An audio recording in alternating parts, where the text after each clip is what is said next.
Start the recording. All right, everyone, welcome back. Up first today, this afternoon, we have Nick Pyenson from the Smithsonian National Museum of Natural History. So I'm going to turn it over to Nick. And as a reminder, if you have any questions along the way, please feel free to put it into the Q&A section at any time, or you can raise your hand or ask the question once we get to after the series of speakers. So thank you so much. The recording is started again, and take it away, Nick. Thanks. Sure. Can everybody hear me? Thumbs up. Yes, sounds great. Okay, Thanks. great. Okay, good. I'm really happy. I wish I could be there in person, but I'm a new department chair, and those responsibilities are really kind of consuming me right now. So I'm coming to you virtual, and what I want to share in 10 minutes is 3 quick stories, and there's a thread through all of them, and the thread is both familiar and unfamiliar, maybe. The familiar part being that it involves digitization, 3D digitization, but it specifically focuses on fossils in the field, vertebrate fossils that are too big, too fragile, other considerations that prevent us from removing the objects and bring them back to a museum. And so the challenges of what you do in those situations there's some common challenges there. And I now have 3 case studies. I'm working on my 3rd one right now, and I want to share them with you in 10 minutes. And so I'm going to keep my eye on the time here, and hopefully draw a bigger picture, a bigger takeaway about the utility of these kinds of sites for sharing with other audiences. My specific audience that I want to share with are other stakeholders and decision makers in other countries who may have a lot of influence on science collaboration, capacity building. So the first thing I want to say is that science is done by people. It's not done by machines. And your capacity to do science is directly related to the kinds of networks that you have and the collaborative teams that you can build. So the work that I'm going to present involves collaborations with many people. Some of them are mentioned here. Some of them may be familiar to the audience. Holly Little, for example. John Blundell, also from Smithsonian, but from a different program office. Huge appreciation to the Digitization Program Office, who provides so much expertise and resources for getting a lot of this work done. The big scientific frame for a lot of this work has to do with the repeated invasion of marine tetrapods into ocean ecosystems over the last 250 million years from many different lineages of tetrapods, reptiles, mammals. They've gone back to the water from different ancestries in different times in different places, and in many cases have achieved common solutions. And those solutions are both functional at the tissue level, even down at the subcellular level, but also up to the scale of ecosystems. They've convergently achieved top positions in food webs. And so it shouldn't be a surprise that we might find similar patterns in the fossil record that reflect these convergences from cell all the way up to ecosystems. And the first one that I want to share that really I'm going to go through chronologically in my own chronology, not through geologic time, but this is now almost 15 years ago at a site in the Atacama of Chile called Cerro Baena. And the deal was there was a road expansion along the Pan-American Highway in a remote part of the Chilean desert in the north. And whale skeleton after whale skeleton was uncovered by a road construction company. There wasn't much time to document all the fossils in their arrangement, so we 3D digitized them using a variety of tools that, for me at least, in my own experience, were experimental. It was a new thing for me. And we were able to capture a lot of information in a very short period of time. And that really changed the way how I thought about the utility of these approaches for definitely documenting very large vertebrate fossils, but also then for sharing them. So if you do have your camera, point it at the QR code, not a joke. It should take you to exactly this webpage, which is part of the Digitization Program Office's 3D Voyager interactive platform online. And, what we were doing here is sharing a snapshot of research in action, but it shows basically an entire whale skeleton, nose to tail. This is late Miocene in age, 7 to 9 million years ago.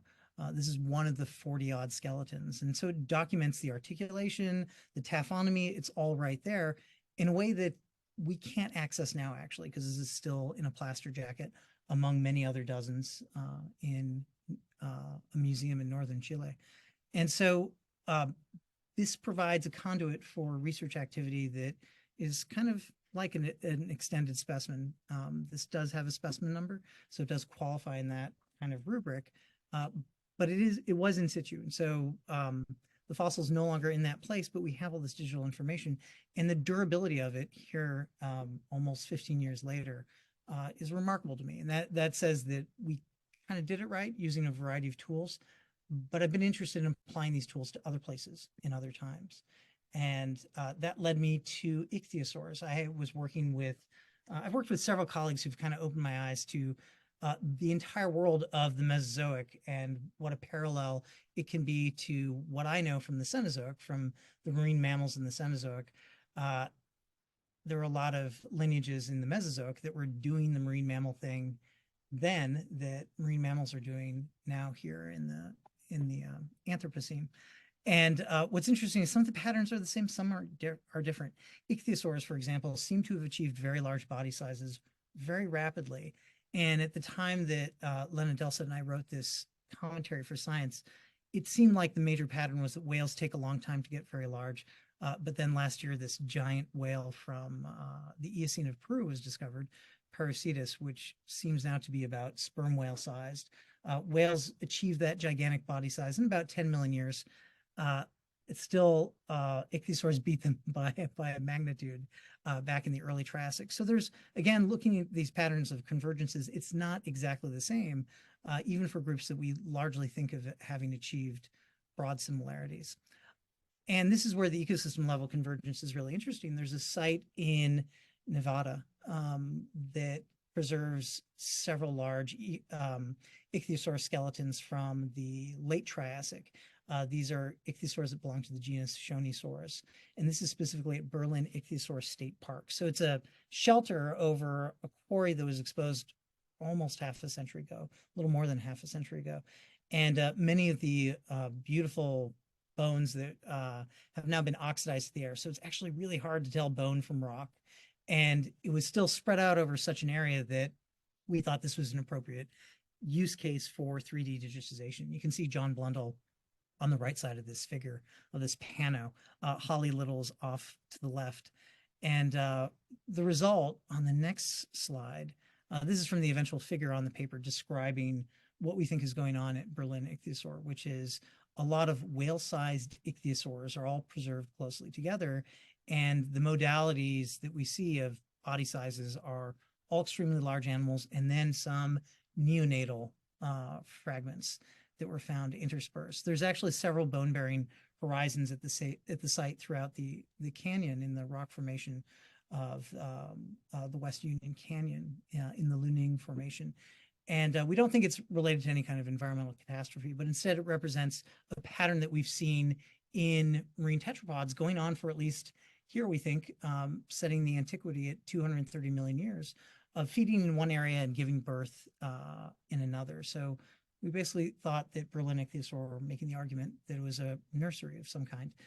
But to share that 3D information, because again, it's really hard to tell rock from bone, we wanted to use the best data set we had, which was an orthographic or 3D reconstruction of one of the main quarries. And we had to label it up. And this took a lot of time to do right, because there were a lot of bones. Marine reptiles have so many more bones than marine mammals. And I think it was worth it. So what we created was a scrolling website. Apologies, I went through the last slide too long, but just enter, or just type in "enter the sea dragon," and you should find that 3D website. And this scrolling website that goes with it, that goes through the 3D model. So again, we think these data are reflective of a pattern in marine ecology that's been going on for 230 million years of separation of reproduction and feeding. And the scrolling website was kind of the next step of sharing that 3D information in a way that told the story. You know, it's all about narrative and trying to communicate that. And the third part, I'm realizing I'm coming up short on time, has to do with sea cows. So sea cows, like many other marine reptile or marine mammals, once had terrestrial ancestors. And so this is a four-legged sea cow that's on display here at the National Museum of Natural History in Washington, D.C. You can go into the deep time fossil hall and see the skeleton of Pyenson. It's a sea cow, and it has 4 weight-bearing limbs. But one of the really interesting things about sea cow evolution is that they seem to have diversified through time. And one of the typical patterns we always see is we always find many species of sea cows wherever we look for them, except in the modern world. So it's a little bit of a weird case where the modern world is tremendously different from the majority of the evolutionary history of this group. And in Qatar, in particular, there's a really interesting book with the modern species that's still around. One species, dugong, in Oceania, and one of the second largest populations of dugong is in the Arabian Gulf, and nobody knows anything about it. This is a screen grab from a drone taken a few years ago, showing the density of dugong that live in the Arabian Gulf. Very little is known about their life history, and it was through some collaborations with colleagues that I had who were in country in Qatar, where they said that, you know what, there's also some fossil sea cows in Qatar. Why don't you go look and see? And the reason why it would be really interesting is we want to know if there were multiple species of sea cows, because that's something we always find in the fossil record for this group. And while we haven't really found all these multiple species, one thing that is pretty amazing that we have found is a very dense site of sea cows that I think exceeds the density of bones that we've found in Sarabaina in Chile. So it makes it one of the, I think, the densest marine mammal fossil formations, rock units, but certainly one of the densest fossil sites that we have yet documented. It exceeds Wadi Hitan by several magnitudes. And this is the application of 3D tools, because we're not able to collect every single one of these skeletons.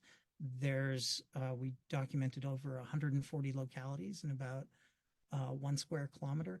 But what's great is knowing that I can use photogrammetry tools, I can create these 3D data sets really rapidly. So the same kinds of approaches we were using in Chile, we now can do this even more quickly, and using someone, me, who doesn't really know exactly what they're doing with a camera rig.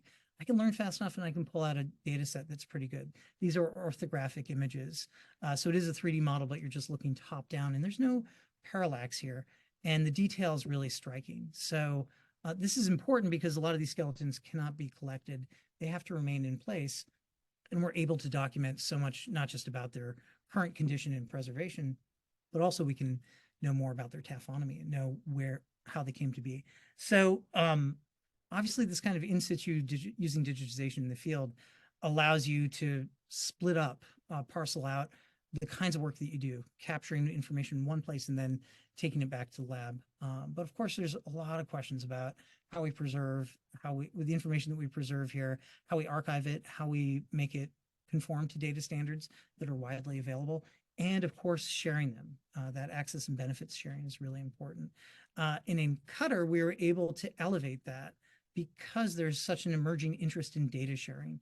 So last year, a lot of our collaborations kind of snowballed into a larger informal network, and that's why we call this a data diplomacy unconference. But we're actually able to host this along with our Qatari colleagues at Qatar University. And so happy to say that this involves scientists from every Gulf nation. And this is a part of the world where obviously not everybody always gets along, but it's in those moments of tension and that you can have surprising diplomatic connections emerge. So fossils for diplomacy actually can work in some places and in some situations.